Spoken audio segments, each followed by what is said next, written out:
இருக்குல்ல, நமக்கு நிறையா இருக்கும். எனக்குலாம் நிறையாவே இருக்குது. அடிக்கடி பிரயாணப்படுறது ரொம்ப பிரயாசமான ஒரு விஷயம் இல்லைங்களா? எதுக்காக நம்ம டூர் போகிறோம்? சந்தோஷமாக இருக்கிறதுக்காக. நம்ம டூர் போனோமோ அந்த வீட்டிலே அந்த ஊர்லேயே இருந்துருவோமோ இல்லை திரும்ப வந்துடுவோமா? திரும்ப வந்துடுவோம் இல்லைங்களா? ஏன் அங்கேயே இருந்துட்டா நல்லா இருக்கும்ல? சந்தோஷமாக இருக்கிறதுக்கு தான் போகிறோம். அந்த இடம் ரொம்ப நல்லா இருக்குன்னா நம்ம அங்கேயே இருந்துடலாம் இல்லை? ஏன் நம்ம திரும்ப வரோம்? ஒரு நாள் 2 நாளைக்கு நல்லா இருக்கும், கொஞ்சம் மணி செலவாகும், ஃபினான்ஷியல் ப்ராப்ளம், அது பார்க்குறதுக்கு ஒரு சில நாளைக்கு நல்லா இருக்கும். ஆனால் பர்மனெண்ட்டாக நம்ம அங்கே செட்டில் ஆக முடியாது. ஆனால் தேவன் ஒரு கூட்டத்தை அடிமைத்தனத்திலேருந்து என்ன பண்ணார்? கூட்டிகிட்டு வந்தார். ஆனால் அவங்க பர்மனெண்ட்டாக செட்டில் பண்ணணும்னு வச்சார். ஆனால் அவங்களுடைய சிந்தனைகள்லாம் எப்படி இருக்குதுன்னு பார்த்தீங்கன்னா, அதை சுதந்திரிக்கிறதுக்கு ரொம்ப ஒரு என்ன சொல்கிறது, நிர்விச்சாரம் உள்ளவர்களாகவே இருந்தாங்க. எங்கே போனாலும் போராட்டமும் கலகமும் நிந்தயமாகவே இருந்துச்சு. ஆண்டவர் நேர்த்தியாக தான் நடத்தினார். ஆனால் அதை பார்க்கக்கூடாத படிக்க அவங்க கண்களும் இருதயத்தின் நினைவுகளும் தான் தடையாக இருந்துச்சு. நம்ம இன்னைக்கு ஒரு வேத பகுதியை வாசிக்கலாம். என்னாகமம் 13வது அதிகாரம்.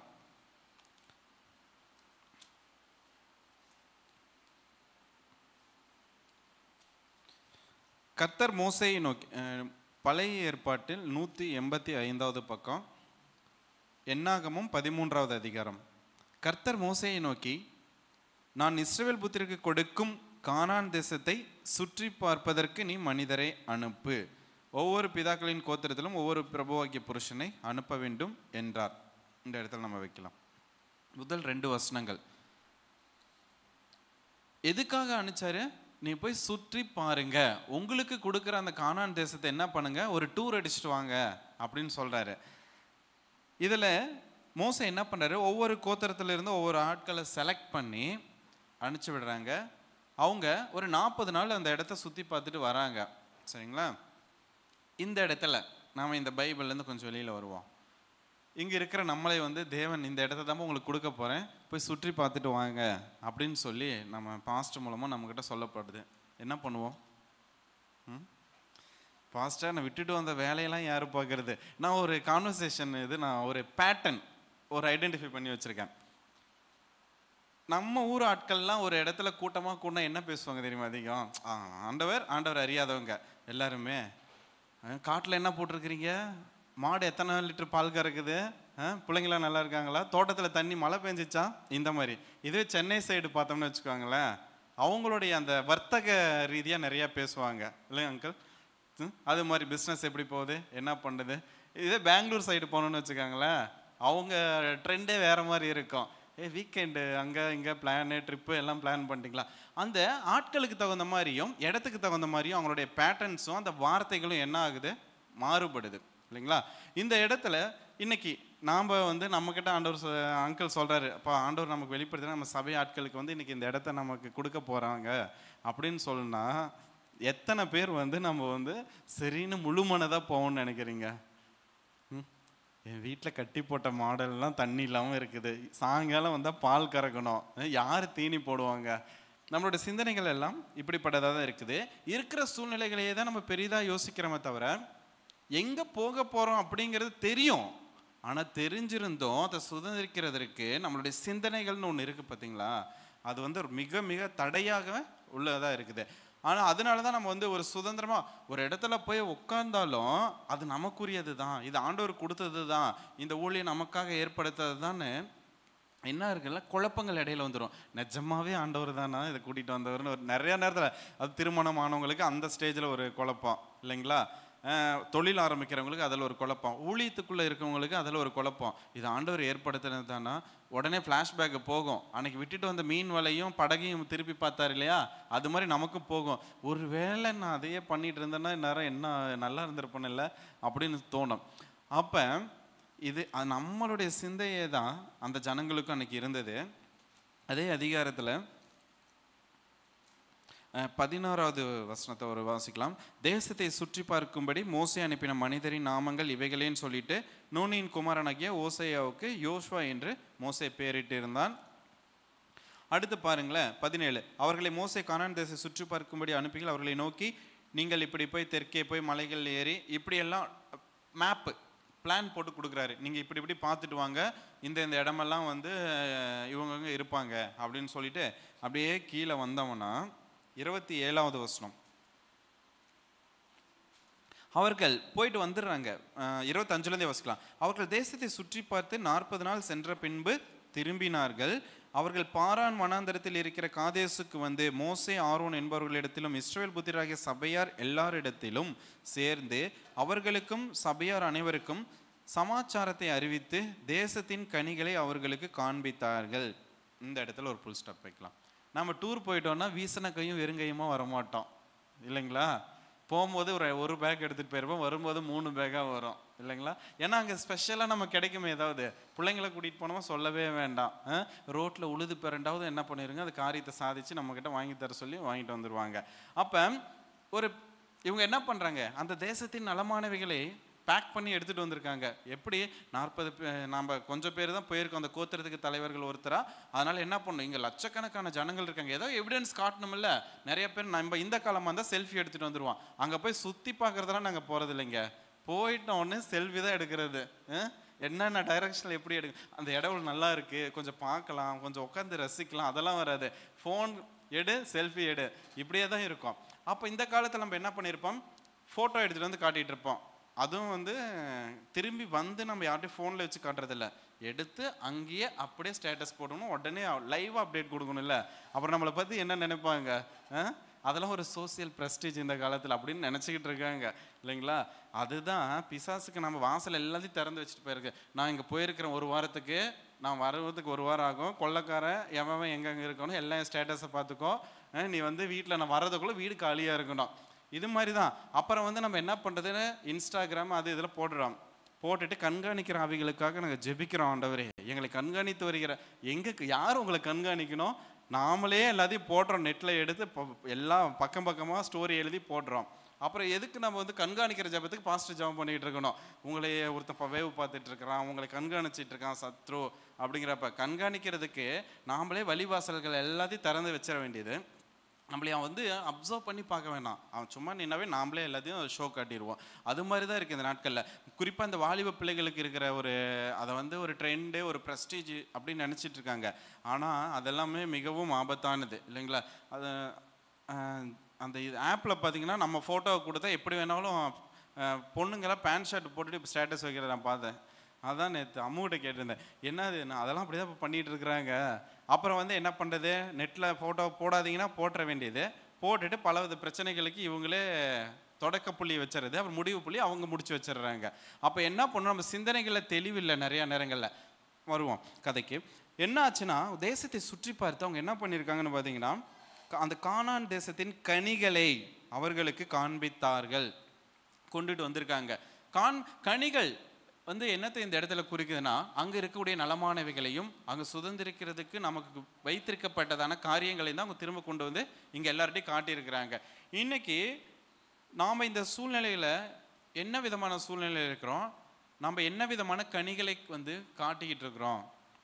ஏன்னா நாம் சிந்தனைகளில் அடைப்பட்டவர்களாக இருக்கும்போது ஒரு மனதளவில் பாதிக்கப்பட்டவங்களுக்கு சிந்தனை ரொம்ப மோசமாக இருக்கும். அவங்கக்கிட்ட நம்ம என்ன விதமான கனிகளை எதிர்பார்க்கலாம், மிகவும் நலமானவைகளையா? போனாவே என்ன பண்ணுவாங்க, எரிஞ்செரிஞ்சு விழுந்துட்டு இருப்பாங்க. அவங்க வீட்டுக்கு போனாவே ஒரு மாதிரி மூஞ்சி ஒன் சைடு அப்படி திரும்பிடும் இல்லைங்களா? அங்கிள் சொன்ன மாதிரி அந்த 6 மணி கடிகாரம் அப்படி ஸ்ட்ரெயிட்டாக இப்படி இருக்கும். அதுவே பார்த்தீங்கன்னா 9:15 எப்படி இருக்குன்னு பார்த்தீங்கன்னா ஈன்ஸ் சிரிச்சுக்கிட்டு இருக்கும் இல்லைங்களா? அப்போ அந்த கனிகள் எல்லாம் எப்படிப்பட்டதுன்னு அந்த முக கோணல்லையே நமக்கு தெரிஞ்சிடும். இவங்களும் ஒரு சில கனிகளை கொண்டுட்டு வந்திருக்காங்க. எப்படிப்பட்ட கனிகளை அவங்ககிட்ட காண்பிக்கிறாங்கன்னு பார்க்கலாம். 27வது வசனம். அவர்கள் மோசேயை நோக்கி, நீர் எங்களை அனுப்பின தேசத்துக்கு நாங்கள் போய் வந்தோம், அது பாலும் தேனும் ஓடுகிற தேசம்தான், இது அதனுடைய கனி. ஆனாலும் போட்டான் பாரு, நம்ம அப்படி தான் சொல்லுவோம், நல்லா தான் இருக்குது, ஆனாலும் ஏதோ என்ன அந்த ஏதோ, அதுதான் உங்களுக்கு உண்டான அந்த குழப்பம், சிந்தனையில் இருக்கிறதான தடைகள். அப்போ நம்ம என்ன பண்ணணும், அந்த கனிகளை எப்படி அவங்க வந்து கொண்டு வந்த கனிகளை எப்படி வந்து அப்படியே ஷோகேஸ் பண்ணுறாங்க அப்படின்னு பாருங்கள், எக்ஸிபிஷனில் வைக்கிறாங்கன்னு பாருங்கள். நல்ல தேசம்தான் ஆனாலும் போட்டால் அதுக்கு எதிர்மறையாக ஏதோ சொல்ல வராங்க அப்படின்னு அர்த்தம். அப்போ பாலும் தேனும் ஓடுகிற தேசம்தான் ஆபிரகாமுக்கு ஒரு வாக்குத்தத்தமாக கொடுத்த தேசம்தான் சொல்லிய வாக்குத்தத்தத்தை நிறைவேற்றும்படியாக நினைவு கூர்ந்து எகிப்தில் இருந்த ஜனங்களை மோசையை அனுப்பி, நான் உங்களுக்கு கொடுக்க போகிற சுதந்திரத்தை அவங்க சுதந்திரிக்கிற நேரம் வந்துருச்சு, அழைச்சிக்கிட்டு வான்னு சொல்லி அவர் இத்தனையும் போய் மோசே அவங்கக்கிட்ட நிறையா கன்வின்ஸ் பண்ணுறாரு, பேசி சொல்லி கொடுத்து தான் கூட்டிகிட்டு வர்றாரு அங்கேருந்து. எகிப்திலேருந்து வரும்போது சாதாரணமாக அவங்களுக்கு கிளம்பல, நம்மளை மாதிரி கூப்பிட்ட உடனே எல்லாத்தையும் போட்டுட்டு வரல. அவங்ககிட்ட நிறைய எக்ஸ்பிளைன் பண்ணுற, ஆபிரகாமுக்கு வாக்குத்தத்தம் பண்ணின தேவன் அதெல்லாம் செய்ய போகிறாரு, நீங்கள் வாங்க அப்படின்னு சொல்லும்போது அவங்க வராங்க, கிளம்பி வராங்க, செங்கடல் பிளக்குது, எல்லாம் பார்க்குறாங்க. அடுத்து என்னன்னா பாட்டு வேற பாடுறாங்க, கர்த்தாவே உமக்கு ஒப்பானவ யார் இல்லை, உம்மை போல ஒரு தேவன் இல்லையேன்னு சொல்லி பாட்டெல்லாம் பாடுறாங்க. பாடின ஜனங்களுக்கு அப்பப்போ விழுகிறதும் எழுந்திருக்கிறதும் பழக்கப்பட்ட ஒன்றா மாறிடுச்சு. அதனால இங்கே ஒரு இடத்துல என்ன பண்ணுறாங்க, பாலும் தேனும் ஓடுகிற தேசம்தான் இது, அதனுடைய கனி. ஆனாலும் அந்த தேசத்திலே குடியிருக்க ஜனங்கள் பலவான்கள், பட்டணங்கள் அரணிப்பானவைகளும் மிகவும் பெரியவைகளுமா இருக்கிறது. அங்கே ஏனாக்கின் குமாரரையும் கண்டோம். இவங்களுக்கு ஒரு பீதி ஆயிடுச்சு. அங்கே ஒரு சில மனுஷர்களையும் சூழ்நிலைகளையும் பார்த்தோன்னே பயப்பட ஆரம்பிச்சிட்டாங்க. ஆண்டவர் வாக்குத்தத்தம் பண்ணிட்டா அதை செய்யறதுக்கு அவருக்கு திராணி இல்லாமல் போயிடுமா என்ன? அவர் செய்ய அவரால் தான் முடியும் எல்லாமே. அந்த ஒரு நம்பிக்கை என்ன இருக்குல்ல இவங்களுக்கு இல்லை. கிளம்பிட்டாங்க ஏதோ ஒரு கூப்பிட்ட வேகத்தில். ஆனால் என்ன பண்ண முடியல, அவங்களோட சுதந்திரத்துக்குள்ளே போகணுங்கிறப்போ ஒரு தடைகள். என்ன, ஏனாக்கின் குமாரரை நாங்கள் பார்த்தோம் அங்கே. இன்றைக்கி நமக்கும் அப்படிதான் சூழ்நிலைகள் நிறையா நேரங்கள் எப்படி இருக்குது, ஏனாக்கின் குமாரர்கள் ராட்சதர்களை போல் நமக்கெல்லாம் நிறையா விஷயங்கள், சூழ்நிலைகள், பொருளாதார பிரச்சனைகள், குடும்பத்தின் சூழ்நிலைகள்லாம் காட்சி தரும்போது நம்ம அப்படியே என்ன பண்ணுறது, பலூனில் காற்று கொஞ்சம் கொஞ்சமாக போகிற மாதிரி சுருங்கிடும். 4வது நாள் ஞாயிற்றுக்கிழமை நல்லா புஷ்ஷுன்னு ஊதி பெரிய பலூனாக இருக்கும். அந்த புதன் வியாழன் வெள்ளிலாம் வர்றதுக்குள்ளே சுருங்கி போய் இருக்கும். மறுபடியும் காற்று அடிக்கிறதுக்கு கொண்டுட்டு வரணும் சர்வீஸ் சென்டருக்கு, கொண்டு பட்டி டிங்கரிங் பண்ணி மறுபடியும் கொண்டு போகணும்.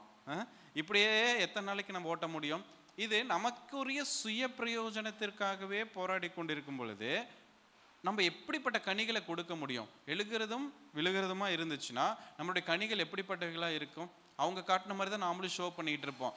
நல்லா தான் இருக்குது, சபைக்கு சர்ச்சுக்கெலாம் போனானா அதெல்லாம் ஒன்றும் சொல்லலை, அப்புறம் ஏன் நீ இப்படி இருக்குன்னு உலகத்தார் நம்மளை கேட்கும்போது தான் தெரியும்.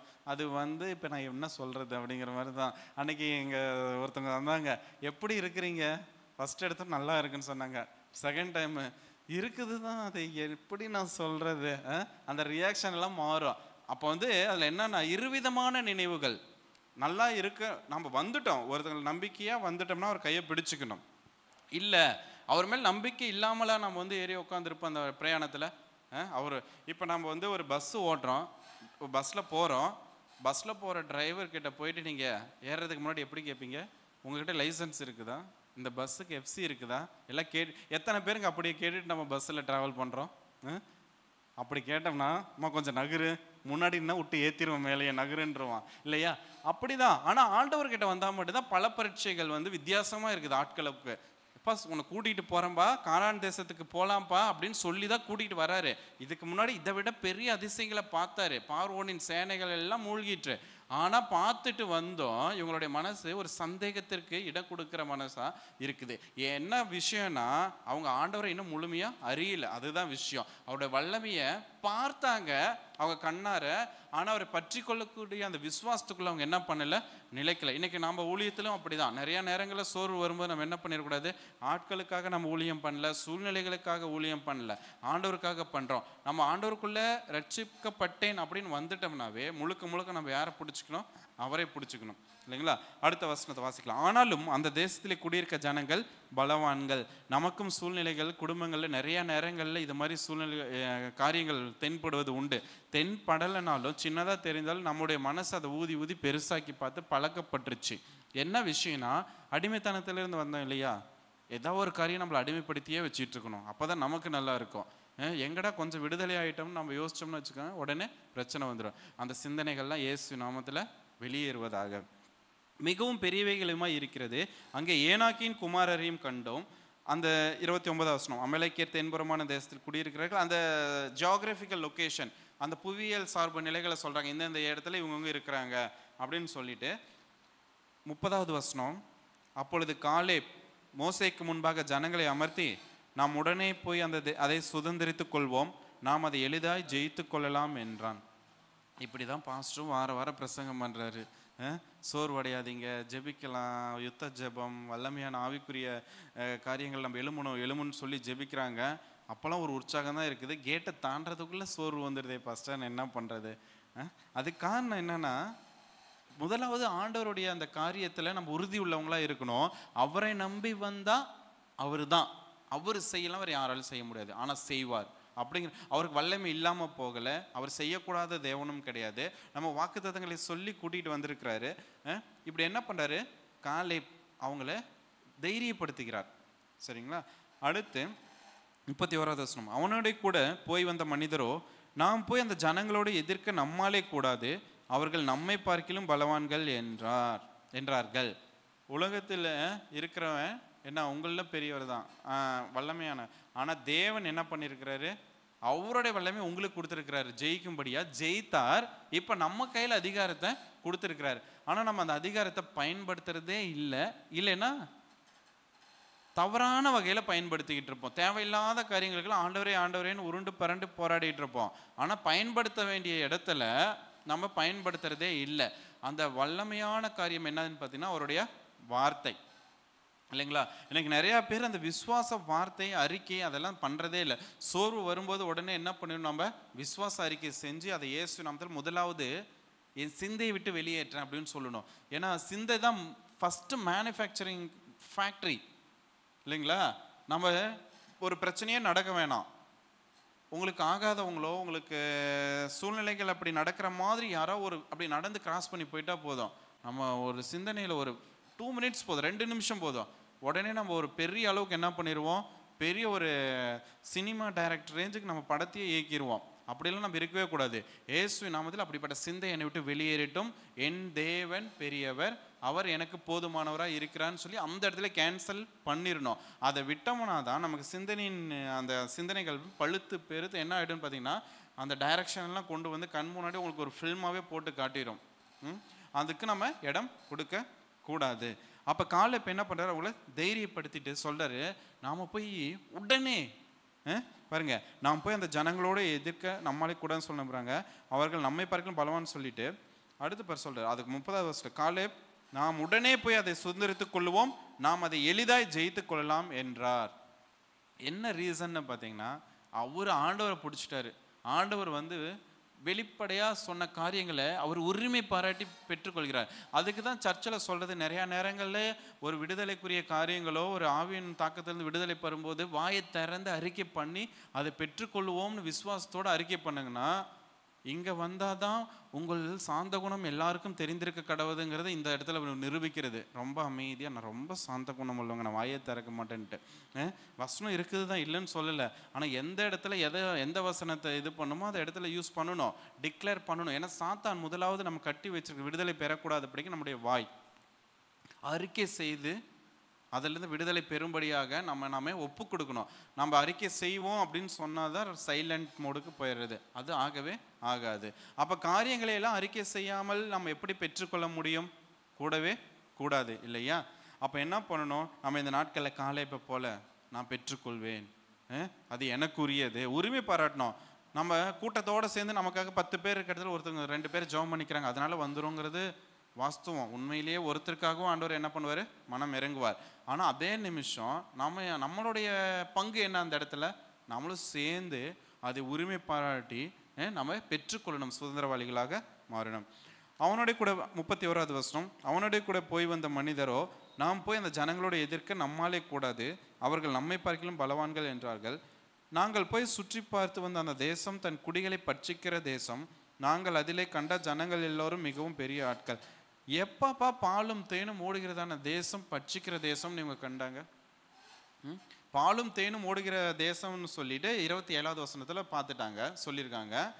இங்கே கீழே பார்த்தீங்கன்னா பட்சிக்கிற தேசமாக இருக்குது. அப்போ அவங்களுடைய பார்வைகள் எப்படி இருக்குதுன்னா, ஆண்டவருடைய பார்வையில் அவங்க பார்க்கல அந்த தேசத்தை, மனிதர்களின் சூழ்நிலைகளை கொண்டு அந்த காரியத்தை பார்க்குறாங்க. பாலும் தேனும் ஓடுகிற திராட்சை கொலைகள்லாம் தூக்கிட்டு வந்த, இன்னைக்கு நம்மளை மாதிரி இப்படி ஒரு கையில் சலங்காட்டிட்டு எடுத்துகிட்டு வரல, பெரிய கொம்புல போட்டு 2 பேர் 3 பேர் எடுத்துகிட்டு வந்திருக்கீங்க. அவ்வளோ பெரிய நலமான கனிகளை கொண்டு வச்சுட்டு இன்னும் உனக்கு முதுகுவலி போகலை, தூக்கிட்டு வந்தது அந்த நலமான கனிகளை. ஆனால் நீங்கள் என்ன பண்ணுறீங்க? இப்போ பட்சிக்கிற தேசம் அப்படின்னு அவங்க ஒரு பேர் வைக்கிறாங்க. நாங்கள் போய் சுற்றி பார்த்து வந்த தேசம் தன் குடிகளை பட்சிக்கிற தேசம். நாங்கள் அதிலே கண்ட ஜனங்கள் எல்லோரும் மிகவும் பெரிய ஆட்கள். அங்கே ராட்சத பிறவியான ஏனாக்கியின் குமாரராகிய ராட்சதரையும் கண்டோம். நாங்கள் எங்கள் பார்வைக்கு வெட்டுக்கிளிகளைப் போல் இருந்தோம், அவர்கள் பார்வைக்கும் அப்படியே இருந்தோம் என்று சொல்லி. இதுதான் நம்மகிட்ட இருக்க பிரச்சனையே. ஆண்டவரே உங்கள் கூட இருக்கும்போது தன்னை தாழ்த்திக்கு. நிறைய பேர் அதான் சொல்லல, இந்த மௌன ராகம் வாசிக்கிறதுலாம் எக்ஸ்பர்ட்ஸு. ஏன்னா யார் பார்த்தாலும் ஐயோ ஏன்ப்பா அப்படி இருக்க. நிறைய பேர் முன்னெல்லாம் ஒரு பிச்சை கேட்குறவங்களாம் அந்த ஒரு ஸ்டைல் இருக்கும், நல்லா தான் இருப்பாங்க பாருங்க நல்லா. ஏன்னா உங்களுக்கு எனர்ஜி இல்லை, அப்படி கிடையாது. அதெல்லாம் ஒரு டாக்டிஸ். அப்படி பார்த்தா தான் உங்களுக்கு உடனே மைண்டில் ஐயோ பாவம் அப்படின்னு சொல்லி எடுத்து கொடுப்பீங்க. வாய் திறந்து எப்போ ஒரு 5 ரூபா கூட சாப்பிட கேட்டால் என்ன சொல்வேன், நல்லா தானே வாய் பேசுகிற, வேலைக்கு போகலான்னு கேட்பீங்க. என்ன ஒரு பாவனைகள் இந்த இடத்துல பாருங்க. இவங்க வந்து வெட்டுக்கிளிகளை போல இருக்கிறாங்களா யாருக்கு முன்னால? யானாக்கியரின் குமாரருக்கு முன்பாக. அப்போ என்ன அவங்க சிந்தனையில் இருக்குது? அவங்க கூட யார் வந்தார், யார் கூட்டிகிட்டு வந்தா எகிப்துல இருந்து, இந்த சிந்தனையே இல்லாமல் மறந்து போயிடுச்சு. இன்னைக்கு ஒரு 2 மனுஷங்களை முன்னாடி பார்த்தோன்னே என்ன ஆயிடுச்சு, வேற மாதிரி ஆயிடுச்சு தலைகீழா. நாங்கள் வெட்டுக்கிளிகளை போல இருக்கிறோம் அப்படின்னா அப்போ உங்களோட இருக்க தேவன் யார்? இன்னைக்கு நாமளும் நிறைய நேரங்கள் அப்படிதான் இருக்கா. என்ன யார் பார்க்குறா, யார் கண்டுக்கிறா, நான் இப்படி இருக்கேன், அந்த சிந்தனைகளே நமக்கு வரக்கூடாது. நீங்கள் எதை இழந்தாலும் பாட்டில் போடணும் இல்லைங்களா, ராஜ கிரீடம் எல்லாம் வச்சாலும் தேவன் இல்லைன்னா அது பிரயோஜனமே இல்லை. சௌந்தர்யம் அழகு எது இருந்தோம், தேவன் இல்லாதது ஒன்றுமே இல்லை. அப்படி தான் இருக்கணும். தேவன் இருந்தாருன்னா தான் அந்த பிரயாணத்தில் நல்லா நம்ம இருப்போம். நல்ல ஒரு பஸ் இருக்குது, நல்ல லக்ஸுரியான பஸ், சரிங்களா, நல்ல ஆடம்பரமாக உங்களுக்கு ஸ்லீப்பர் கோச்சில் எல்லாம் புக் பண்ணியிருக்காங்க. அதை ஓட்டுறதுக்கு டிரைவர் எல்லாம் என்ன பிரயோஜனம்? பஸ் எங்கேயுமே மூவ் ஆகாது, அதே இடத்துல தான் இருக்கும். அது போல தான் நம்மளுடைய வாழ்க்கையிலையும் நம்மளே டிரைவ் பண்ணுறதுக்கு யார் இருக்கணும்? இயேசுவை பிடிச்சிக்கணும் இல்லைங்களா. ஓட்ட பஸ்ஸாக இருந்தாலும் அந்த டிரைவர்ஸ் வந்து எக்ஸ்பர்ட்ஸாக இருந்துச்சுன்னா நீட்டாக ஓட்டிகிட்டு போயிடுவாங்க, கொண்டு போய் சேர்க்க வேண்டிய இடத்துல சேர்த்துருவாங்க. ஏன்னா அந்த வண்டி அவங்களுக்கு பழக்கப்பட்டிருக்கோம். ஆனால் நாம் தான் என்ன பண்ணுறதில்ல, அதில் ஏறி பிரயாணப்படுறதுக்கு விருப்பப்படுறதே இல்லை.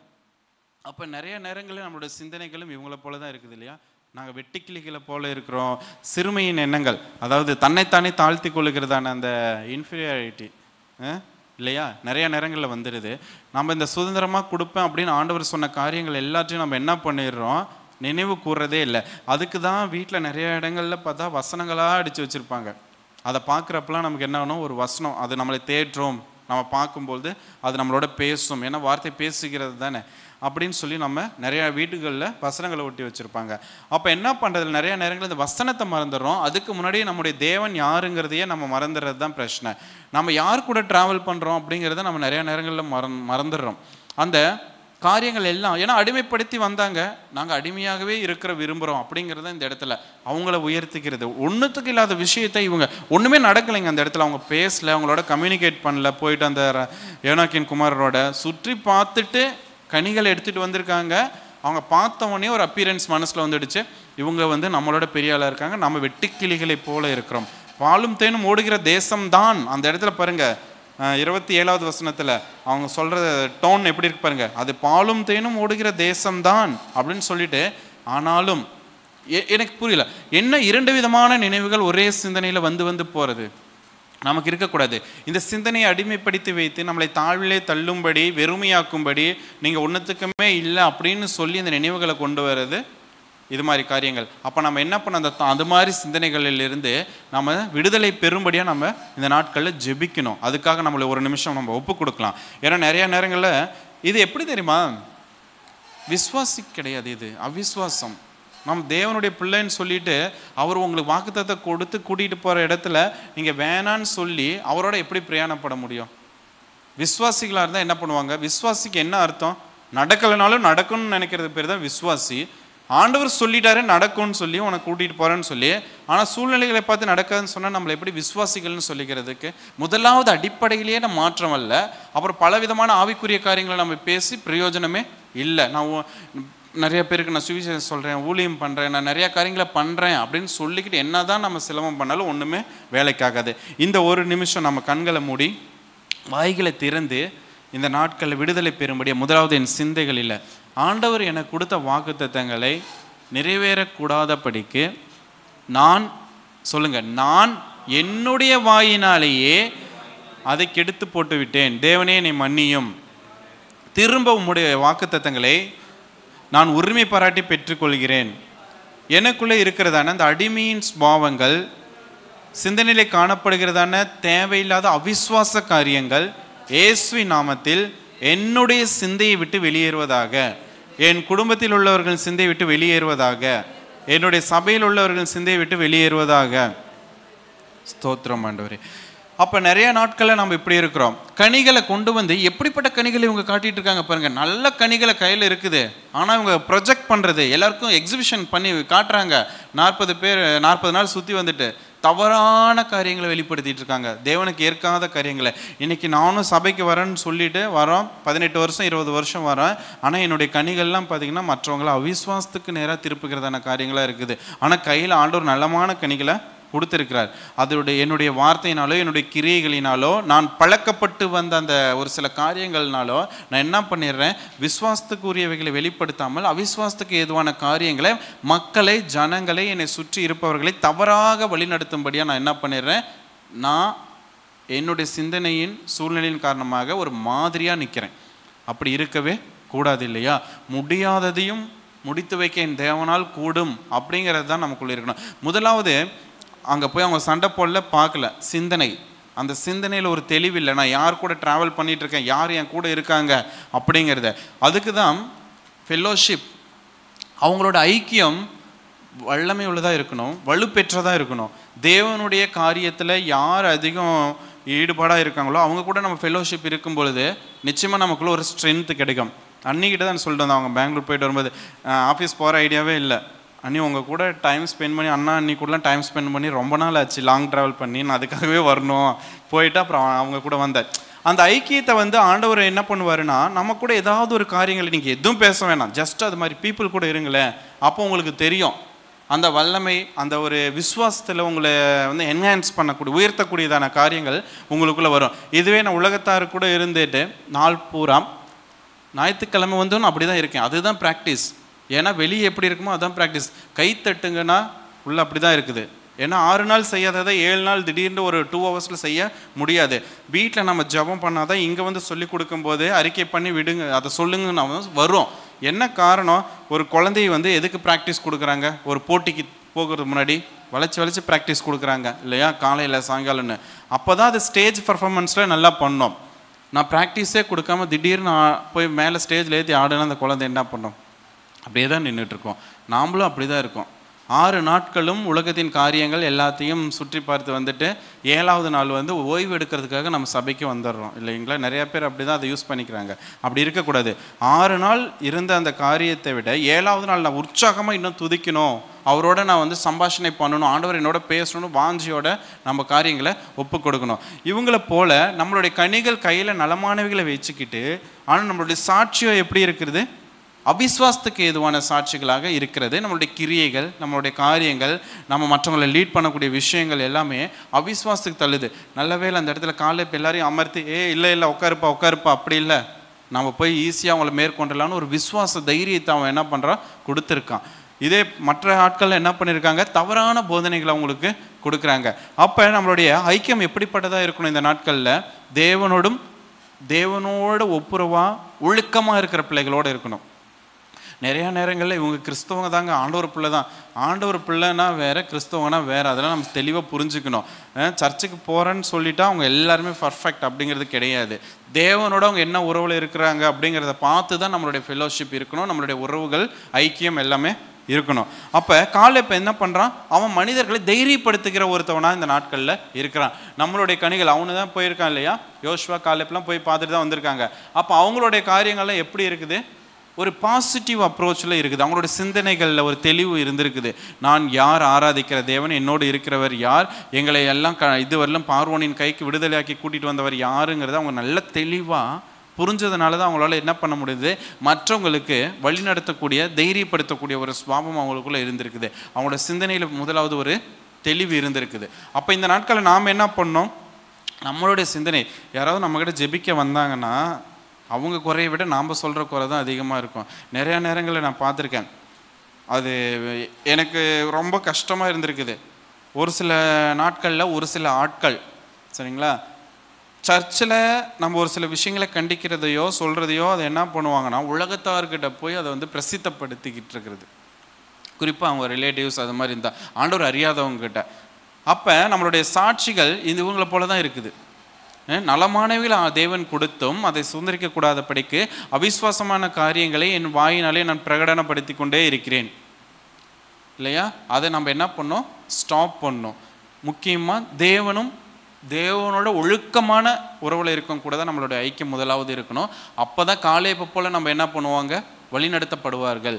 இல்லைன்னா நம்மளுடைய கனிகள் நிறைய இருந்தும் அதை நம்ம ஷோ பண்ணுறது எப்படி இருக்கும்? மனசோர்வுக்குண்டானதும் மற்றவர்களை தாழ்த்தும்படியாகவும் மற்றவர்களை என்ன பண்ண வழி தவறி போகிறதுக்கு நாமளே காரணமாக இருந்துருவோம் இல்லைங்களா? அப்போ நம்ம என்ன பண்ணோம்? இந்த நாட்களில் நம்மளே நம்ம திடப்படுத்துகிறவர்களாக இருப்போம். 33வது வசனம், அங்கே ராட்சத பிறவியான ஏனாக்கிரின் குமாரரையும் ராட்சதரையும் கண்டோம். நாங்கள் எங்கள் பார்வைக்கு வெட்டுக்கிளிகளைப் போல் இருந்தோம், அவர்கள் பார்வைக்கு அப்படியே இருந்தோம் என்று சொல்லி இப்படி இஸ்ரவேல் புத்திரருக்குள்ளே தாங்கள் சுற்றி பார்த்து வந்த தேசத்தை குறித்து துர்ச்செய்தி பரம்ப செய்தார்கள் இல்லைங்களா? அவங்க லட்சக்கணக்கான பேர் வந்துட்டு இருக்காங்க, அவங்க நேராக போய் பார்க்க முடியாது எல்லாரும் இல்லைங்களா? இவங்க மூலமாக தான் எப்படிப்பட்டது அப்படிங்கிறத இவங்களுக்கு காட்ட முடியும். இப்போ நம்ம மூலமாக தான் மற்ற ஜனங்களுக்கெல்லாம் தேவன் யார், அவர் கொடுக்க போகிற ஆசீர்வாதங்கள் என்ன, கொடுத்த ஆசீர்வாதங்கள் என்னங்கிறத காட்ட முடியும். ஆனால் இந்த நாட்களில் அலங்கோலமான காரியங்கள் நம்மளோட சிந்தனையில் இருந்துச்சுன்னா அதை தான் வெளிப்படுத்துவோம். இப்போ ஒருத்தவங்ககிட்ட சந்தோஷமாக இருக்கவங்க எப்போவுமே ஒரு நல்லா சிரிச்சுக்கிட்டு ஜாலியாக இருக்கும், அவங்ககிட்ட போய் பேசி பாருங்கள், உங்களுக்கு பீஸ்ஃபுல்லாக இருக்கும். ஒரு கடுன்னு எரிஞ்சிட்டே இருக்காங்க, அவங்ககிட்ட நீங்கள் பேசி பாருங்கள் எப்படி இருக்குன்னு. அவங்கக்கிட்ட என்ன இருக்கோ அதை தான் அவங்க கொடுப்பாங்க உங்களுக்கு.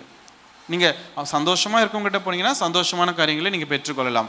எப்போவுமே கோபத்தில் இருக்கவங்கடையும் ஸ்ட்ரிக்டாக இருக்கவங்கடையும் நீங்கள் போனீங்கன்னா என்ன பண்ணுவாங்க? அந்த கோபத்தின் காரியத்தை தான் கற்றுக்கொள்ள முடியும். ஒரு சில நாட்களில் ஒரு சில இடங்களில் நாம் இப்படிப்பட்ட காரியங்களை கற்றுக்கொண்டது உண்டு இல்லைங்களா? ஆனால் அது நம்மளை மேலே அண்டிக்கொள்ளாதபடிக்கு நம்ம இயேசு நாமத்தில் அதை என்ன பண்ணணும்? உதறி தள்ளிவிட்டு சரியான இடத்துல நம்ம வந்து அமரணும். அதுக்கு தான் சொல்கிறது, தேவனுடைய ஐக்கியத்திலும் தேவ பிள்ளைகளோட ஐக்கியத்திலும் நீங்கள் என்ன பண்ணுங்கள்? உங்களை ப்ரையாரிட்டிஸ் பண்ணுங்கள், முக்கியத்துவம் படுத்துங்க, முதன்மைப்படுத்துங்க அப்படின்னு சொல்லுது. இந்த நாட்கள்லாம் அதெல்லாம் ரொம்ப நம்ம வந்து பிஸி ஸ்கெடியூல் இருக்கும், அதை நம்ம பண்ண முடியாது. ஜனங்கள் இப்படி தான் துர்ச்செய்தியை பரம்ப செய்வார்கள். விஸ்வாசிக்கு இடறிவிழி போகிறதுக்கு ஒரு அவிஸ்வாசி தேவையில்லை, விஸ்வாசியே போதும் இல்லையா? அதை நம்ம இந்த நாட்களில் என்ன பண்ணணும்? நம்ம சரி பண்ணிக்கணும். நம்மளோட சிந்தையை வந்து எல்லாத்துக்கும் திறந்து வைக்கக்கூடாதுங்க. பழங்காலத்தில் வீட்டுக்கு வெளியில் திண்ணைன்னு ஒன்று போட்டு வச்சுருப்பாங்க, இப்போலாம் யாரும் போடுறதில்லை இல்லைங்களா? அந்த திண்ணை எதுக்கு தெரியுமா?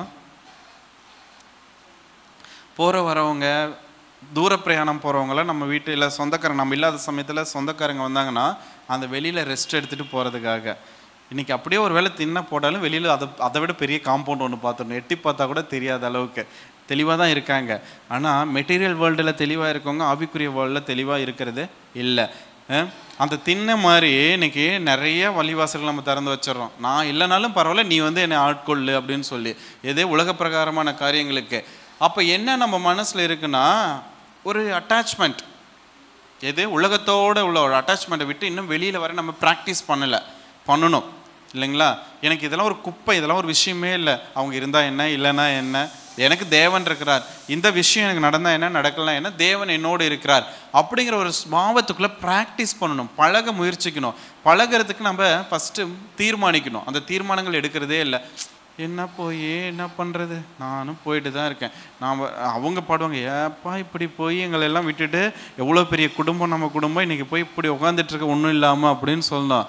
உடனே போயிட்டந்தான், அந்த போயிட்டந்தாங்கிறதே இந்த இவங்க போய் சுற்றி பார்த்துட்டு வந்துட்டு சொல்ல மாதிரி தான், நல்ல தேசம்தான் அப்படிங்கிற மாதிரி இருக்கக்கூடாது. போனேன், இங்கே பாரு நல்லா இருக்கேன்னா சுதந்திரிச்சிட்டு வந்திருக்கேன், கனிகளை பாருன்னு காட்டணும் இல்லைங்களா? அவங்க பாடுற மாதிரியே பாலும் தேனும் ஓடுகிற தேசம்தான், ஆனாலும் அந்த இழுவையே வரக்கூடாது. நான் போனேன், நல்லா இருக்கேன், இங்கே பாரு இதுதான் என்னுடைய கனிகள் அப்படின்னு சொல்லி நம்ம கனிகள் மூலமாக வெளிப்படுத்தணும். நம்ம மூலமாக துர்ச்செய்தி பரம்பரவுகளாக இருக்கக்கூடாது. அப்போ அது காரணம் யாருங்க? தேவனா? தேவன் செய்யாமல் போயிட்டாரா? இல்லை தேவன் செய்யக்கூடாதவரா, செய்ய இயலாதவரா? யோசிக்கணும். எல்லாமே செய்ய முடியும்னு நம்ம ஆரம்ப காலத்தில் நம்பி தான் வந்தோம். அவர் செய்தார், நமக்கும் செய்தார், நம்ம சுற்றி இருக்கிற ஜனங்களுக்கும் சபையாருக்கும் செய்தார். ஒவ்வொருத்தரும் இந்த சபையில் இருக்கிறதுக்கு ஒரு கண்டிப்பாக ஒரு அடிப்படை காரணம்னு ஒன்று இருக்குது, ரட்சிப்புக்கான ஒரு காரணம்னு ஒன்று இருக்குது. அதெல்லாம் மறந்துட்டோம் நம்ம நிறையா நேரங்களில். சரிங்களா? ஏதோ ஒரு சூழ்நிலை பார்க்குறது, ஏதோ ஒரு ஆட்களை பார்க்குறது, இல்லை எனக்கு இப்படி ஆயிடுச்சு அதில் தான் நான் வர்றதில்லை. அது என்ன பழக்கம்? நீங்கள் தேவனை பார்த்து வந்தீங்களா இல்லை மனுஷரை பார்த்து வந்தீங்களா? உங்களோட அடிப்படையில் நீங்கள் ஸ்ட்ராங்காக இல்லாதனால தான் அந்த வழிவிலைகள், பிசைகள் எல்லாமே நடக்குது. எது நடந்தாலும், எனக்கு நடக்கலனாலும் நான் தேவனை தான் பற்றி கொள்வேங்கிற ஒரு விசுவாசத்துக்குள்ளே வரணும். இவங்களை போல் நம்ம துர்ச்செய்தி பரப்புறவர்களாக நம்ம என்ன பண்ணிடக்கூடாது, இருக்கக்கூடாது. அது காரணம் என்ன? நம்மளுடைய சிந்தனையில் இருக்கக்கூடியதான அடிப்படை காரியங்கள் மாறணும். நிறைய நேரங்களில் பலவீனம் அடையும் போது நம்ம என்ன பண்ணிடக்கூடாது, அவங்க ஒரு சிலர்லாம் இருக்காங்க தெளிவாக அவங்க போஸ்ட்மார்ட்டம் வரலுமே போயிடுவாங்க. அட்வான்ஸாக கொடுத்து வைக்கிறவங்க உண்டு. எனக்கு எதாவது ஒன்று ஆச்சுன்னா பெட்டி ரெடி பண்ணிடு.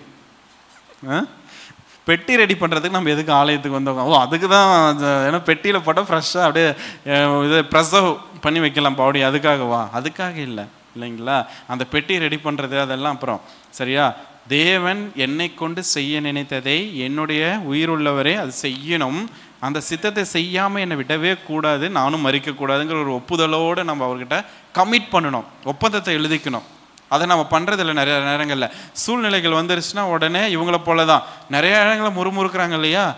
அங்கே சாகிறதுக்கு இடம் இல்லைன்னா கூட்டிகிட்டு வந்து நீங்கள் வச்சுருக்கிற. நம்ம வீட்லேயும் கேட்டிருப்பாங்க, நீ கம்முன்னு அந்த முன்னணி நடந்து வந்த அந்த பாதைகளே இருந்திருக்கலாமே, எதுக்கு ஆலயத்துக்கு வந்த? இப்படி போய் இருக்கிறதுக்கா? உடனே நமக்குள்ள ஒரு கேள்வி கூறுவோம், ஆமா இல்லை, அந்த ஆமா இல்லைலாம் இல்லை இல்லை வந்துடணும். டெஃபினட்டாக ஒரு முடிவு எடுக்கணும். வேர்ட்ஸில் அதை ரொம்ப தெளிவாக நம்ம இருக்கணும். ஆமாவா இல்லையா? இல்லை, என்னால் முடியாது, அவர் செய்யலனாலும் நான் இங்கே தான் இருப்பேன் அப்படிங்கிற ஒரு தீர்மானங்களை எடுக்கிறவர்களாக இந்த நாட்கள் இருக்கணும். அந்த சிந்தனைகள் இருந்து இது மாதிரி சின்ன சின்ன பழக்கங்கள்லாம் வெளியில் ஏறணும். ஏன்னா அந்த ஜனங்கள் அடிமைப்பட்டு இருந்தார்கள். அவங்களுக்கு சுதந்திரங்கிறது ஒரு பெரிய விஷயம். அந்த சுதந்திரத்தை பார்க்கணுங்கிறது முன்னாடி மறுபடியும் ஏதோ ஒரு அடிமைத்தனம். ஏன்னா அப்படிப்பட்ட சிந்தனைகளில் தொடர்ந்து வந்துக்கிட்டே தான் இருக்கும். நாமளும் முற்காலத்திலே பலவித காரியங்களுக்கு அடிமைப்பட்டவர்களாக இருந்தோம். அந்த காரியங்கள் நம்மளை அவ்வளோ சீக்கிரம் வெளியில் வர்றதுக்கு விடாது. அந்த ஏதோ ஒரு சூழ்நிலை கொஞ்சம் பாதகமாக இருந்துச்சுன்னு வச்சுக்கோங்களேன், உடனே யோசிக்க தோணும், ஆமாம் இது எனக்கு இப்படியே தான், சர்ச்சுக்கு போய் மட்டும் என்ன அப்படிங்கிற சிந்தனை வரணும். உடனே நீங்கள் சொல்லணும், இயேசுவின் நாமத்தில் இப்படிப்பட்ட சிந்தைக்கு எனக்கு இடம் கிடையாது என்னுள்ள. நான் அவருடைய இரத்தத்தினாலும் தழும்புகளாலும் பரிபூர்ண விடுதலை பெற்றிருக்கிறேன் அப்படின்னு சொல்லி இந்த மாயாக தோன்றுகிற பிரச்சனைகளுக்கெல்லாம் நம்ம கண்ணு மூக்கு வச்சு பெருசாக்கிட்டு இருக்கக்கூடாது. நீ கிளம்பு, இயேசுவின் நாமத்தினால உன்னை சபிக்கிறேன்னு சொல்லி சபிங்க. சபிக்க வேண்டியதை சபிக்கிறதே இல்லை, தூக்கி வச்சு கொண்டாடிட்டு இருக்கிறோம். கொண்டாட வேண்டிய ஆண்டவரை ஒரு ஓரத்தில் வச்சிடுறோம். நிறைய நேரங்கள் இதே தப்பு தான் நம்ம எல்லாம் பண்ணிகிட்ருக்கோம். ஆசீர்வாதங்கள் பெறலை, ஆசீர்வாதங்கள் நடக்கலைன்னா இதுதான் காரணம். சிந்தனைகளில் ஃபஸ்ட்டு அடிப்படை காரியங்கள் நம்ம என்ன பண்ணுறதில்ல, ஸ்ட்ராங் பேஸ்மெண்ட்டாக போடுறதில்ல. தேவன் என்னை அடிமைத்தனத்திலிருந்து அழைத்து வந்தார், அதை சுதந்திரிக்கும்படியாக தான் நான் போயிட்டுருக்கிறேன். இந்த வழி பிரயாணத்தில் தோன்றுகிறதான இந்த மாதிரி சின்ன சின்ன விஷயங்களை என்னை ஒன்றும் பண்ண முடியாது. இன்றைக்கி நாம்பளுமே பரலோகத்திற்கு போகும்படியாக தான் அழைக்கப்பட்டிருக்கிறோம். அந்த ஓட்டத்தில் இந்த சின்ன சின்ன பிரச்சனைகள் என்னை தடுக்க முடியாது. நிறைய பேர் காரணங்களை வகை வகையாக அடுக்குவாங்க இல்லைங்களா? இதுக்கு இதுதாங்க, அதுக்கு அதனால தாங்க அப்படி பண்ணிட்டு, இதனால தான் காரணங்கள் சொல்லிட்டு இருந்தோம்னா அது பழக்கப்பட்டுரும். அதில் நம்ம வெளியில் வரும்படியாக தான் நம்ம என்ன பண்ணணும், இந்த நாட்களை நம்மளை ஒப்பு கொடுக்கணும். நம்ம சிந்தனையில் ஆவியில் தெளிவு உண்டாகணும். முதலாவது நம்மளுடைய இடத்தை பிடிக்கிறதுக்கு சாத்தான் என்ட்ராகக்கூடிய ஆக்குப்பை பண்ணக்கூடிய முதல் இடம் எதுன்னு பார்த்தீங்கன்னா நம்மளுடைய சிந்தை. அந்த சிந்தை தெளிவாக இருந்துச்சுன்னா நம்மளுடைய செயல் தெளிவாக இருக்கும் இல்லைங்களா? இந்த நேரத்தில் நம்ம என்ன பண்ணலாம், ஒரு 2 நிமிஷம் நம்மளை ஒப்பு கொடுக்கலாம். ஒரு நிமிஷம் நீங்கள் கண்ணை மூடி எந்த சூழ்நிலையில் இந்த சபைக்குள்ளே வந்து ஆண்டவரை ஏற்றுக்கொண்டீங்கன்னு ஒரு நிமிஷம் யோசிச்சு பார்க்கணும். இந்த சபையினில் எந்த சபையில் இருந்தாலும் சரி, நம்ம எந்த சூழ்நிலையில் ஆண்டவரை பிடிச்ச கெட்டியா, அப்போ இருந்த அந்த அன்பு, அந்த ஒரு விசுவாசம், அந்த ஒரு பக்தி, அந்த வைராக்கியம், அதெல்லாம் ஒரு நிமிஷம் நினச்சி பாருங்க.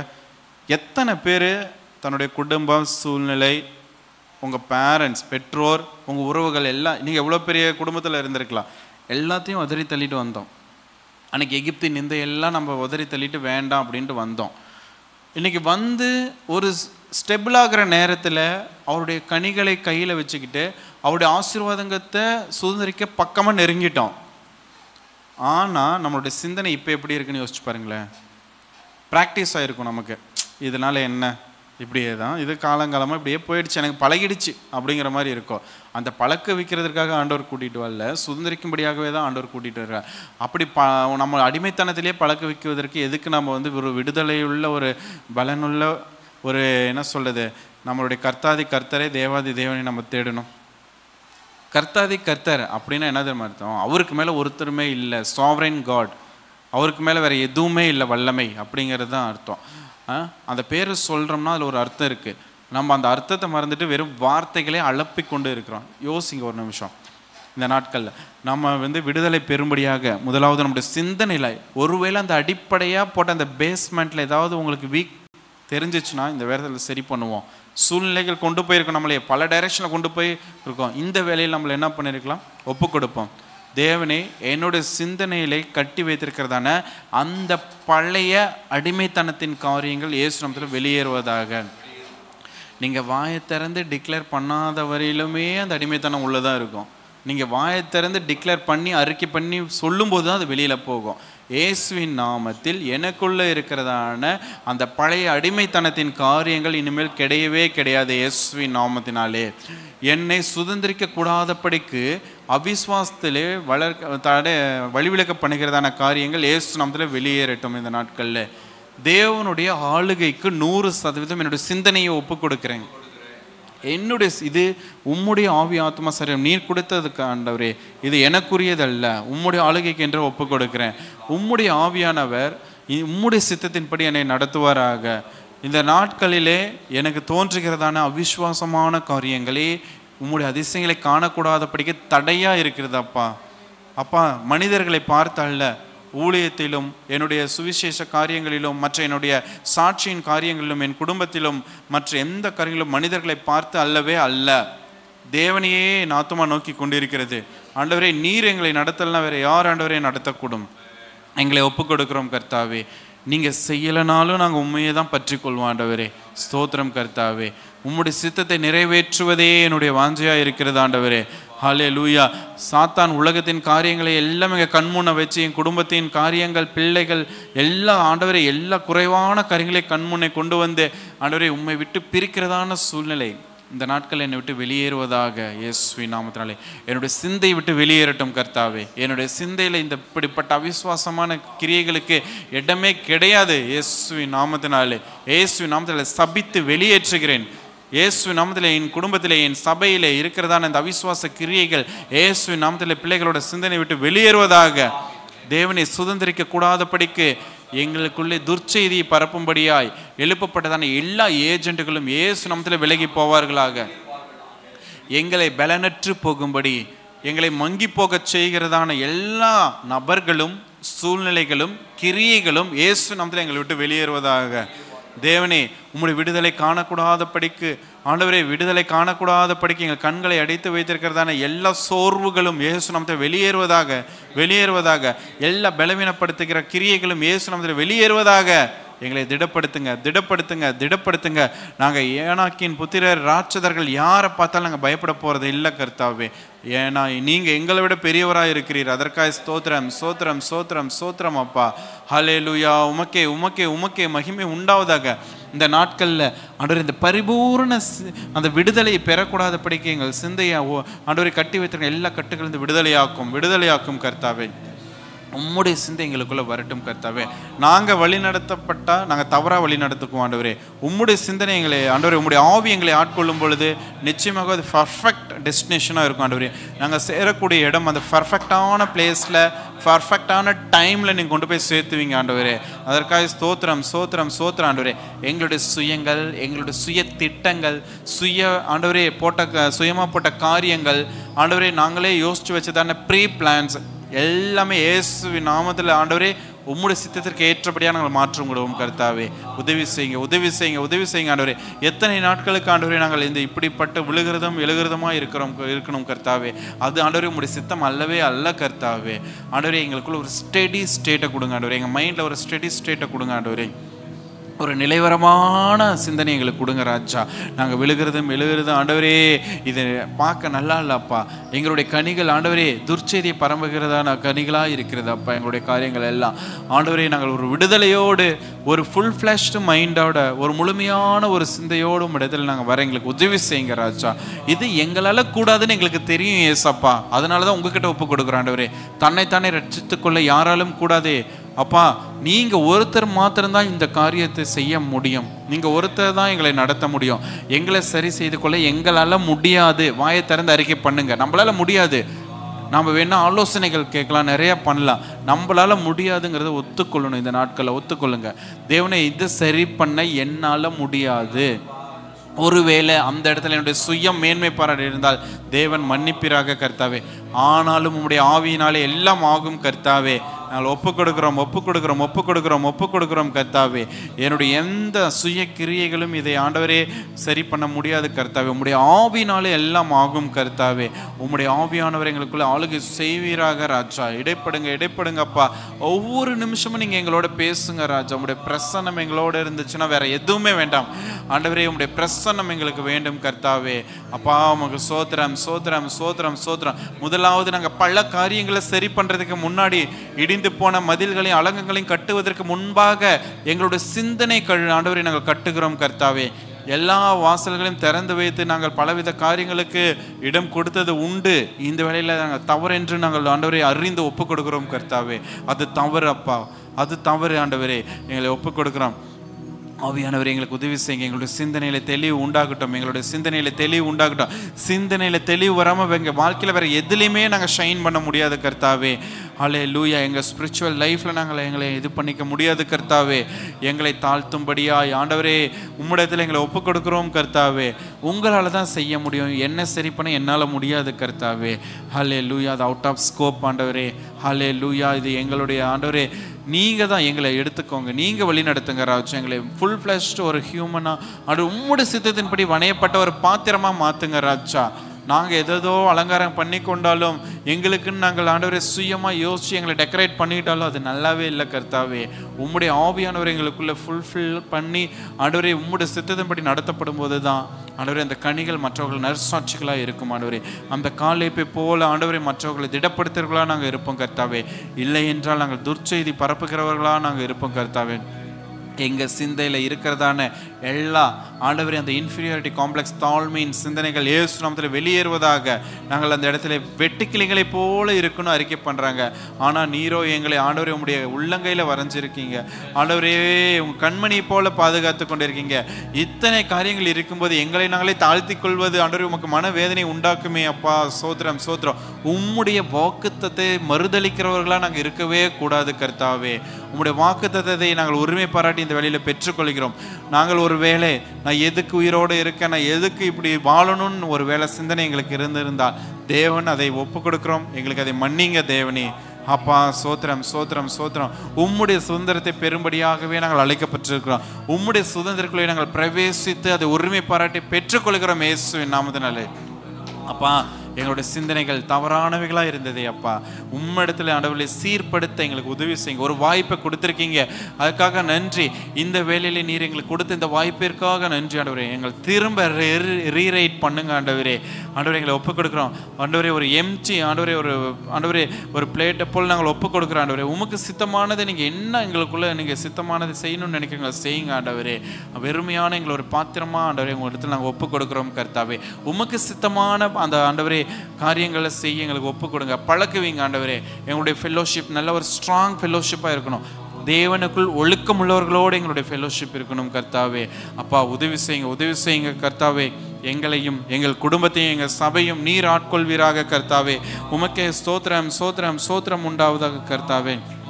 இந்த நாட்களில் அப்பா உமக்கு சோத்திரம்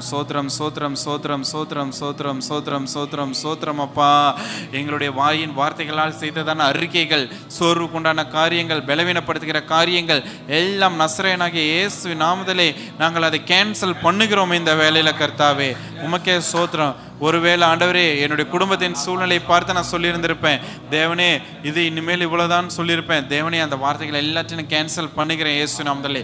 பிசாசை வெட்கப்படுத்தும்படியாய், உம்மை மகிமைப்படுத்தும்படியாய் என்னை ஒப்பு கொடுக்கிறேன் ஆண்டவரே. இந்த வேளையில கர்த்தாவே சோத்திரம் சோத்திரம். தேவனே நீர் என்னை நடத்த போதுமானவராய் இருக்கிறீர், நீர் என் குடும்பத்தை நடத்த போதுமானவராய் இருக்கிறீரே அப்பா. வேற யார் ஆண்டவரே எங்களை வழி நடத்தணும்? வேற யாரும் வேண்டாம் ஆண்டவரே. ஒருவேளை என்று சுயமா நான் சொன்ன வார்த்தைகள், சுயமா சொல்லனாலும் சிந்தித்ததான காரியங்கள் எல்லாவற்றிலும் இருந்து பரிபூர்ண விடுதலை பெறும்படியாக ஒப்பு கொடுக்கிறேன். ஓ தேவன் தேவன் தேவன், மாற்ற நீர் வல்லமையுள்ளவராய் இருக்கிறீர் கர்த்தாவே. நாங்கள் வாய்களை ஆண்டவரே வெளியே திறந்து அறிக்கை செய்து விட்டு விடுகிறோம் கர்த்தாவே. இந்த வேலையில் ஆண்டவரே மனஸ்தாபப்படுகிறோம். நாங்கள் சொல்லிய வார்த்தைகளுக்காக, சிந்தித்த சிந்தனைகளுக்காகவும் நாங்கள் மனஸ்தாபப்படுகிறோம் அப்பா. இந்த வேலையில் தவறான ஆண்டவர் உமக்கு பிரியமில்லாதது ஆயிரக்கணக்கான சிந்தனைகள் நாங்கள் சிந்தித்திருக்கோம் அப்பா.